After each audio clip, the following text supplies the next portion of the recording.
Bien, buenas noches a todos. Recordarán que cuando hicimos la introducción al libro de Josué, mencionamos algunos temas que se presentan en el libro y que son tal vez los principales, y entre ellos podríamos mencionar a dos de ellos. El primero tiene que ver con la santidad de Dios.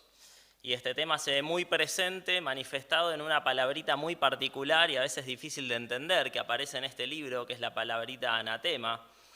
Creo que más o menos todos entendemos la noción de qué es algo anatema, algo destinado a la destrucción, algo maldito, algo que tiene una perspectiva negativa desde el punto de vista de la santidad de Dios, algo a lo cual no hay que ni siquiera acercarse, algo que tiene que ser desechado completamente, algo con lo cual no tenemos que mezclarnos, con lo cual no tenemos que dejarnos influir. Eso es lo anatema, algo que es contrario a la santidad de Dios, algo que es rechazado, repulsivo hacia la persona y la voluntad de Dios.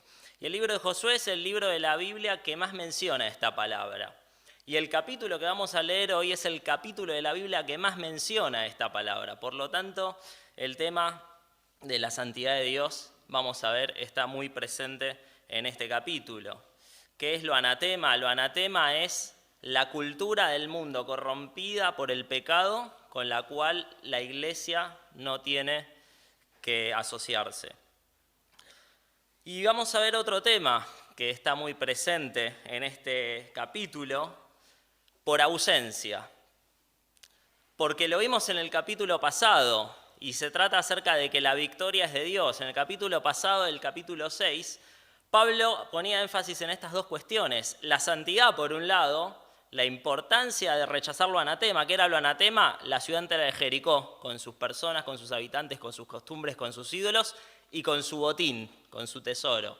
Nada de eso podía ser preservado, porque eso era maldito, porque eso era destinado a la destrucción, porque Dios no quería que el pueblo recuerde siquiera ningún atisbo de lo que era aquella cultura pagana.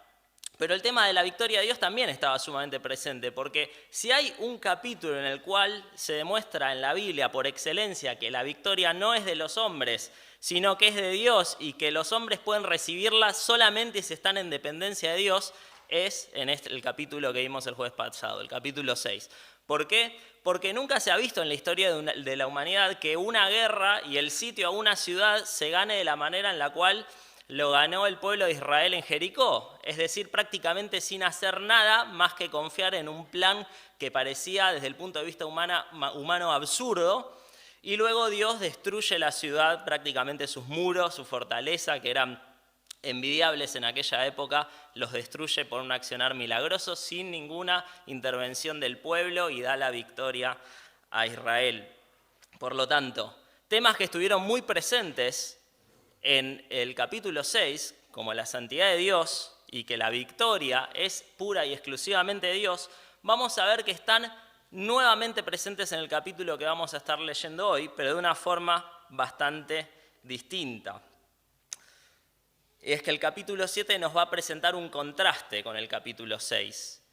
Si había habido victoria en el capítulo 6, va a haber derrota en el capítulo 7. Si había habido preservación de la santidad rechazando el anatema en el capítulo 6, vamos a ver que en el capítulo 7 pasa algo distinto, y es que el pueblo adquiere parte del tesoro, el pueblo se guarda parte del tesoro, el pueblo viola esa condición de anatema que tenía el botín de la ciudad y entonces atenta contra la santidad de Dios.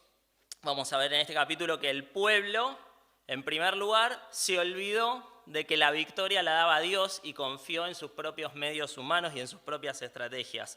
Y vamos a ver que la santidad exigida por Dios fue violada. Pero sin mucho más preámbulo vamos a leer el pasaje de Josué, capítulo 7. No vamos a leer el capítulo entero. Esto es una obra en dos escenas, podríamos decir. La segunda va a ser el jueves que viene y alguien hablará acerca de eso, pero vamos a ver la primera parte, en donde se nos plantea el problema.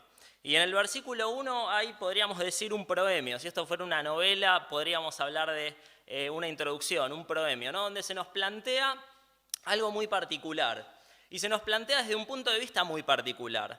No sé cuántos de los que están acá presentes suelen leer novelas. Yo hace muchos años que no leo ninguna, pero hay algo en determinadas novelas que se suele llamar en la narrativa lector omnisciente. ¿Qué es esto? Que el lector conoce algunas cosas que los personajes que están allí involucrados desconocen completamente. Y eso es lo que vamos a ver en el versículo 1. Vamos a leer Josué capítulo 7, versículo 1, dice: pero los hijos de Israel cometieron una prevaricación en cuanto al anatema. Noten que se utiliza la palabra hijos en plural. Los hijos de Israel cometieron una prevaricación en cuanto al anatema. Porque Acán, hijo de Carmi, hijo de Zabdi, hijo de Sera, de la tribu de Judá, es decir, una persona de la tribu de Judá, la misma tribu del Señor Jesús, tomó del anatema. Y la ira de Jehová se encendió contra los hijos de Israel. Entonces, acá el relator del libro de Josué nos está mostrando algo que en ese entonces ni Josué ni el resto del pueblo conocía, que es que un tal Acán de la tribu de Judá se había quedado con parte del tesoro. Es llamativo que una sola persona violó el anatema. Sin embargo, se nos dice que los hijos de Israel cometieron una prevaricación. Cuando una persona en la congregación de Israel violaba la santidad de Dios, incurría en un pecado, por más que este fuera oculto, el pecado era imputado a todo el pueblo. La culpa la tenía todo el pueblo. Y algo similar podemos ver que se nos dice en el Nuevo Testamento respecto a la iglesia. La iglesia, en su forma colectiva, es responsable de mantener la santidad y es responsable de condenar el pecado de sus miembros, porque si permite que haya pecado, toda la iglesia es condenada y es maldita por ese pecado. Ahora, fíjense cómo empieza el relato. Empieza con lo que llamaríamos una conjunción adversativa, ¿verdad? Es decir, una palabrita que viene a unir lo anterior con lo que viene ahora, después, pero marcando un contraste profundo. Es decir, eso que leímos recién en el capítulo 6, victoria y santidad, ahora cambia. Empieza con la palabra pero. Y en la Biblia es evidente que cada vez que se usa esta palabra, se usa para referirse a cómo las personas van en contra a la voluntad de Dios. Piensen, por ejemplo, en Génesis capítulo 3, cuando el pecado es introducido en la humanidad. Comienza diciendo, pero la serpiente era astuta.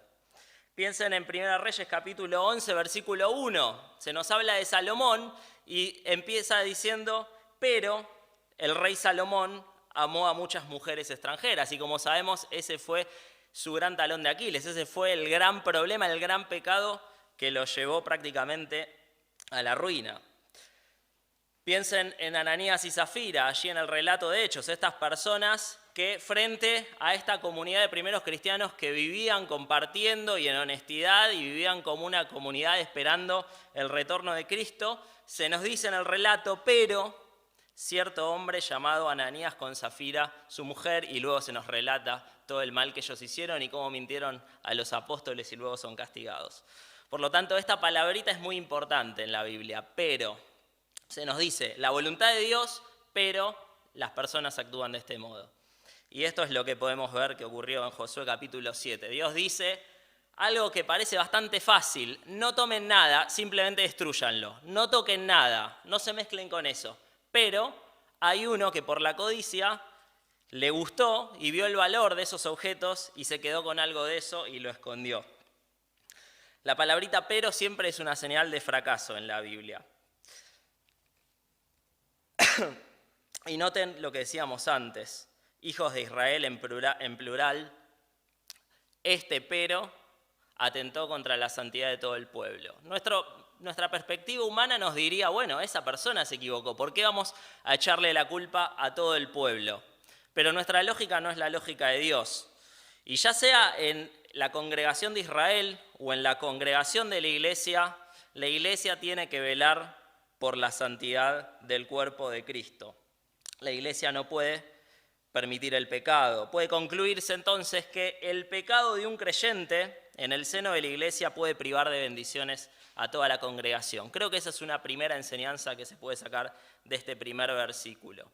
El pecado ya sea oculto o ya sea visible, de un creyente, afecta a la integridad y a la santidad de toda la congregación. Así como en el cuerpo, por más que tenga el miembro más pequeño y tal vez más inútil, como puede ser el dedo meñique del pie izquierdo, que ni siquiera lo usaría para patear si es que jugara al fútbol, y está infectado, esa infección puede trasladarse a todo el cuerpo y puede eventualmente matarme. Bueno, del mismo modo ocurre en el cuerpo de Cristo, ¿verdad? El pecado más pequeño, oculto o visible, afecta a la santidad del cuerpo entero. Por lo tanto, cada uno tiene que velar en lo personal respecto a aquellas cosas por las cuales es responsable en este sentido, y la Iglesia como cuerpo colectivo tiene que velar por la integridad y la santidad de la misma.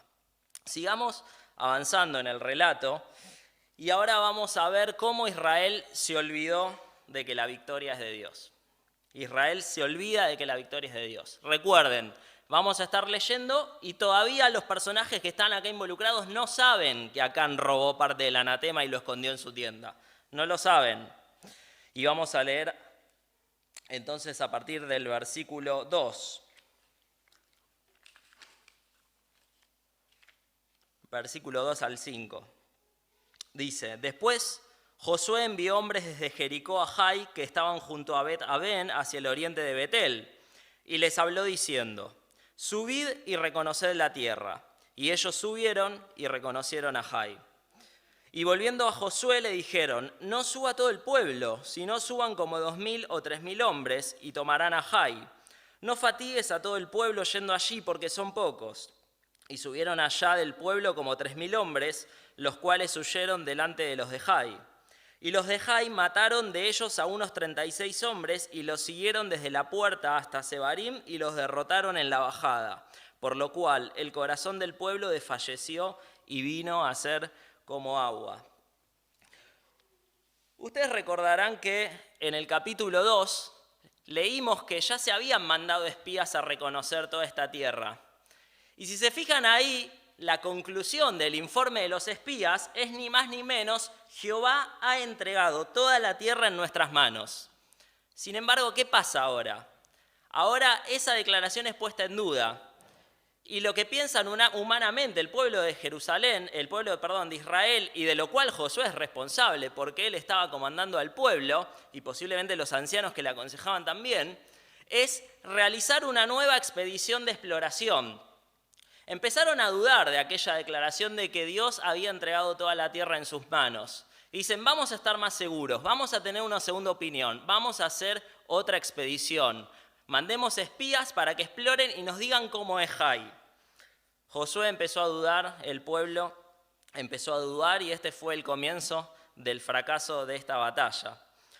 La palabrita Jai, que le da nombre a esta ciudad, significa ruina o la ruina.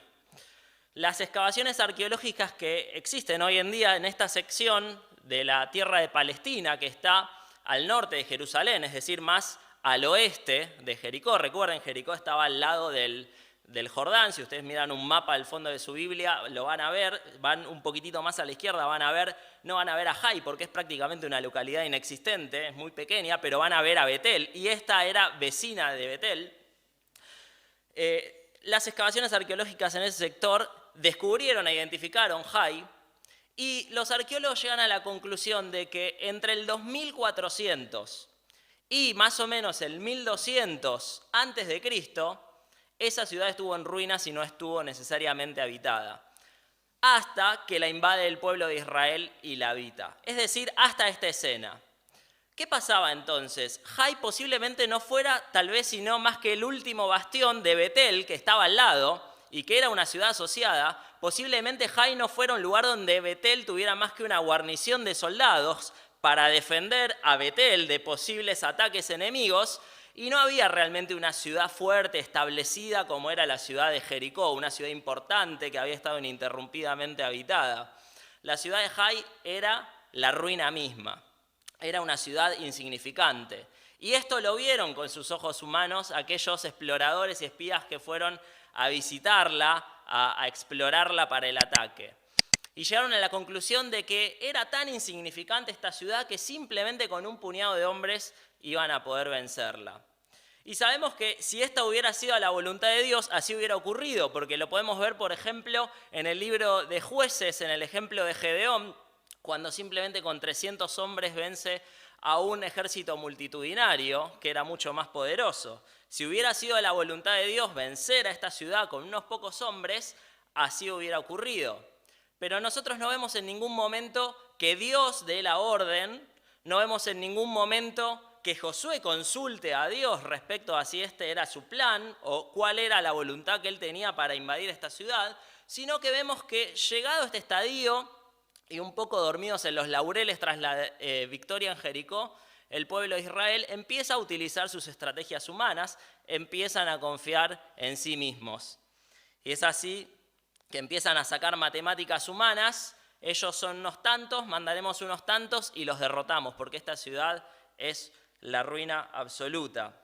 Sin embargo, vemos en el relato que pasa exactamente lo contrario, ¿verdad? El pueblo, el ejército que allí va, los hombres que allí mandan, son derrotados.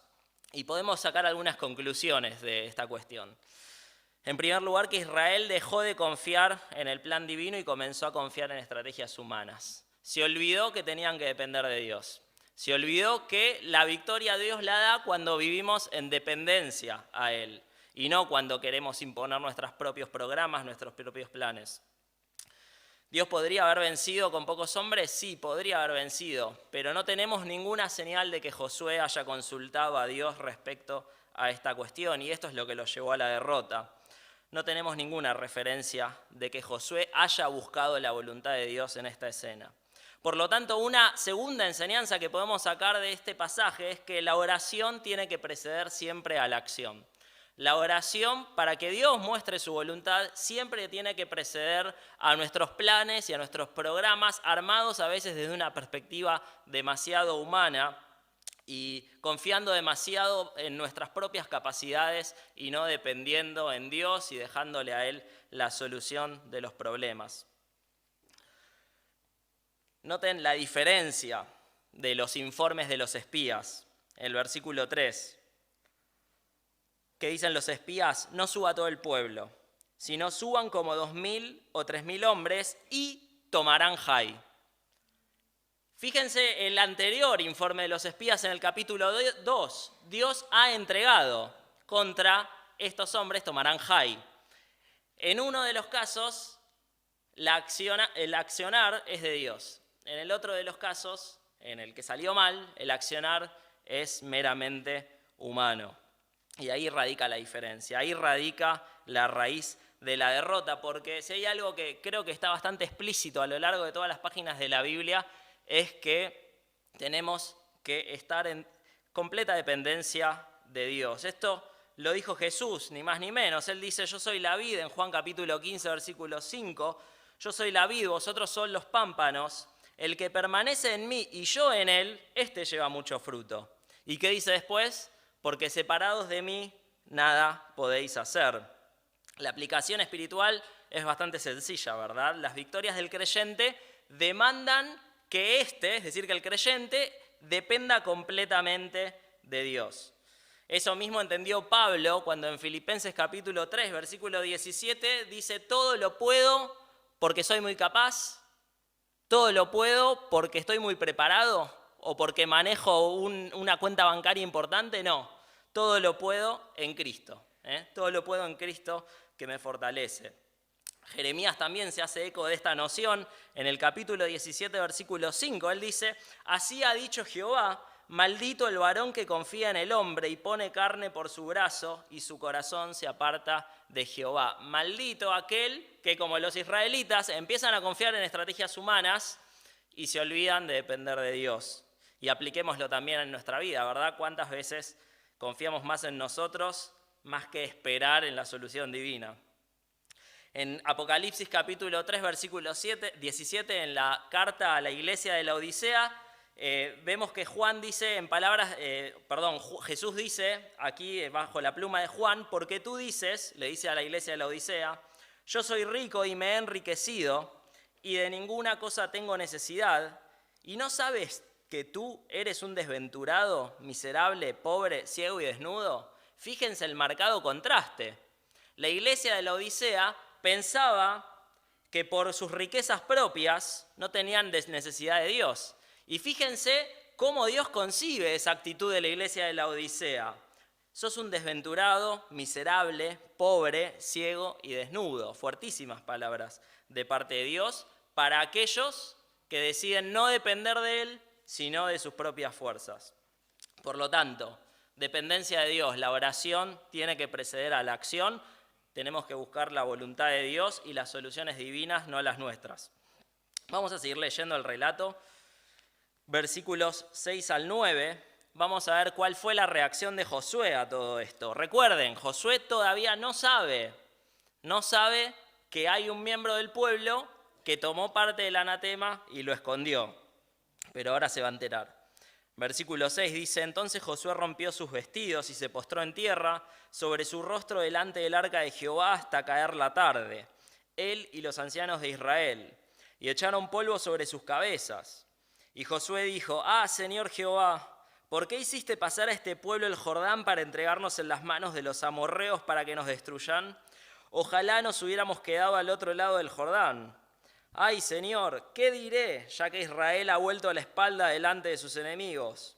Porque los cananeos y todos los moradores de la tierra oirán y nos rodearán y borrarán nuestro nombre de sobre la tierra. Y entonces, ¿qué harás tú a tu grande nombre? Acá podemos ver que Josué está completamente desanimado. Él está moralmente en el suelo y literalmente en el suelo, porque se nos dice que se tiró al suelo y permaneció allí delante del arca, ¿verdad? Una situación de tremenda humillación. Y esta escena, entiendo yo, nos recuerda a Israel quejándose una y otra vez en el Éxodo, reclamándole a Dios por qué los sacó de Egipto, de aquella casa de esclavitud. Dice, estábamos mejor en Egipto, nos trajiste a morir acá en el desierto. Se quejan antes de cruzar el mar, ¿verdad? Antes de cruzar el Mar Rojo o Mar de los Juncos, como quieran llamarlo. Porque no veían la solución humanamente y Dios la proveería, ¿verdad? De una forma inimaginable, pero ellos no veían la solución y entonces se quejan. Y después se quejan cuando tienen hambre y se quejan cuando tienen sed. ¿Por qué nos sacaste de ahí? Y acá pasa lo mismo. Después de todo lo que habían atravesado, pareciera que no se aprendió nada, ¿verdad? Y Josué le reclama a Dios, ¿por qué nos hiciste cruzar el Jordán para traernos acá y que seamos derrotados? Para traernos acá y que seamos derrotados. Recordemos nuevamente, Josué no sabe aún del pecado de Acán y él está en esta situación de profundo dolor, de profunda angustia, de profunda humillación. Y creo que una tercera enseñanza que podemos sacar de esta sección de versículos es que a veces estas situaciones de dolor producidas e inducidas por el Espíritu Santo de Dios son beneficiosas, porque nos conducen al arrepentimiento y al retorno a una relación correcta con Dios. Piensen, por ejemplo, lo que dice Pablo en 2 Corintios capítulo 7, versículo 10. Él dice, porque la tristeza que es según Dios, es decir, una tristeza que Dios produce en nuestros corazones, produce arrepentimiento para salvación. La tristeza que es según Dios produce arrepentimiento para salvación. Piensen en el hijo pródigo, que cuando estaba allí completamente miserable, ya no tenía nada y estaba completamente en la lona, prácticamente comiendo o no comiendo porque no lo dejaban lo mismo que los cerdos. Entonces es que él emprendió su camino de retorno, de restauración, a recibir de la misericordia del Padre y de la restauración que éste le iba a dar, volviéndolo a posicionar en el lugar que le correspondía. Por lo tanto, este dolor en Josué iba a ser ahora el inicio de un camino de restauración, de un camino de retorno a la victoria provista por Dios. Y vamos a terminar de leer el pasaje en donde ahora sí Josué y el pueblo se va a enterar de lo que había pasado con Acán y vamos a ver cómo Dios castiga el pecado. Dios no deja el pecado sin castigar. Y esta no va a ser la excepción. Vamos a leer a partir del versículo 10. Dice, y Jehová dijo a Josué, levántate, ¿por qué te postras así sobre tu rostro? Israel ha pecado y aún han quebrantado mi pacto que yo les mandé. Y también han tomado el anatema. Y hasta han hurtado, han mentido y aún lo han guardado entre sus enseres. Por esto los hijos de Israel no podrán hacer frente a sus enemigos, sino que delante de sus enemigos volverán la espalda. Es decir, se van a rendir, ¿verdad? Van a huir. Por cuanto han venido a ser anatema. Es decir, tomaron del anatema, recuerden ese concepto, cuando quien toma del anatema, él mismo se vuelve anatema. Quien toma de eso que es maldito, que es destinado a destrucción, esa persona es merecedora de destrucción, esa persona es merecedora de maldición. Y sigue, dice, ni estaré más con vosotros si no destruyereis el anatema, es decir, tanto el tesoro como la persona de en medio de vosotros. Levántate, santifica al pueblo y di santificaos para mañana, porque Jehová, el Dios de Israel, dice así, anatema hay en medio de ti, Israel, no podrás hacer frente a tus enemigos hasta que hayáis quitado el anatema de en medio de vosotros. Os acercaréis, pues, mañana por vuestras tribus, y la tribu que Jehová tomare se acercará por sus familias. Y la familia que Jehová tomare se acercará por sus casas. Y la casa que Jehová tomare se acercará por los varones. Y el que fuere sorprendido en el anatema será quemado, él y todo lo que tiene, por cuanto ha quebrantado el pacto de Jehová y ha cometido maldad en Israel. Hasta acá llega el pasaje que nos corresponde leer en el día de hoy. ¿Y qué es lo que vemos en este pasaje? Bueno, como decíamos, Josué y el pueblo se enteran de que Acán había tomado el anatema y Dios le dice, para que ustedes sean restaurados, este pecado tiene que ser castigado. El pecado tiene que ser castigado y la Biblia nos dice que el pecado se castiga con muerte, ¿verdad? La paga del pecado es la muerte. Y luego se nos relata un juicio que se iba a realizar al día siguiente. Dice que todos tenían que acercarse, entendemos por otros lugares en el Antiguo Testamento donde la palabra hebrea que se traduce como acercarse se utiliza, que se iban a acercar al tabernáculo, se iban a acercar a la presencia de Dios, al lugar donde está el arca. ¿Y quiénes se iban a acercar? Se iban a acercar los 12 líderes de las tribus. Y allí se iba a llevar a cabo un juicio que las sociedades del antiguo Próximo Oriente conocen como el juicio por ordalía. ¿Qué es esto? Se iba a echar suertes de alguna forma para determinar, mediante la voluntad divina, quién era el culpable. De esto tenemos bastante información en la Biblia. Sabemos que el sumo sacerdote tenía algo que se llamaba pectoral del juicio. Allí había 2 piedras, el Tumim y el Urim, que se utilizaban precisamente para esto, para echar suertes, y de esa forma Dios daba a conocer cuál era su voluntad en determinadas cuestiones. Sabemos que esto era una práctica común. Vemos que Matías, por ejemplo, tras la muerte de Judas, es elegido de esta forma. Era una forma común de entender la voluntad de Dios. Entonces iba a llevar a cabo este juicio por ordalía. Y los 12 líderes de las 12 tribus de Israel se iban a presentar. Y se iba a echar suerte para saber en qué tribu estaba el culpable. Obviamente, si seguimos leyendo después, vamos a ver, es la tribu de Judá, como ya vimos. Y luego de esa tribu iban a venir los líderes de cada familia. Y nuevamente se iba a repetir el proceso para saber de qué familia era el culpable. Y luego de esa familia, los líderes de cada casa, para saber de qué casa era el culpable. Y luego los varones de esa casa, para saber quién había sido el culpable. Y a este finalmente se lo iba a matar.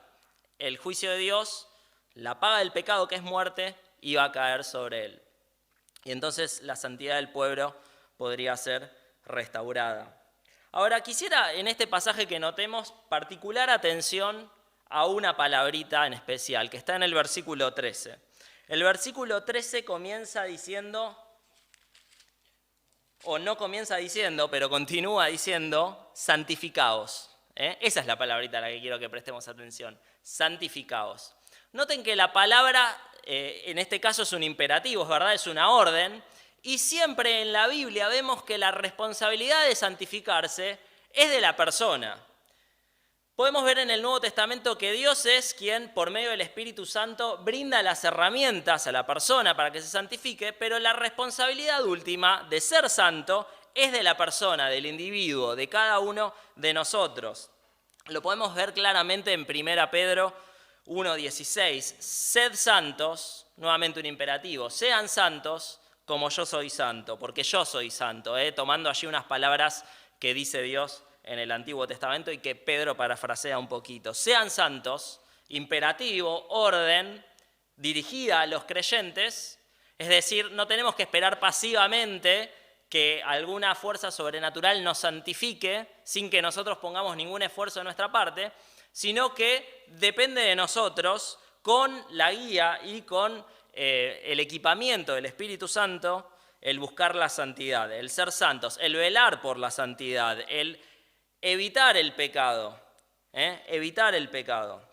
Esta es nuestra responsabilidad, es un compromiso de cada creyente. Es nuestra responsabilidad evitar el pecado con la guía y la ayuda del Espíritu Santo. ¿Qué nos enseña entonces como cuarta enseñanza? Y ya vamos a ir terminando este pasaje, estos últimos versículos que leímos, que el pecado tiene consecuencias terribles. Y es nuestro deber, como creyentes, alejarnos del pecado.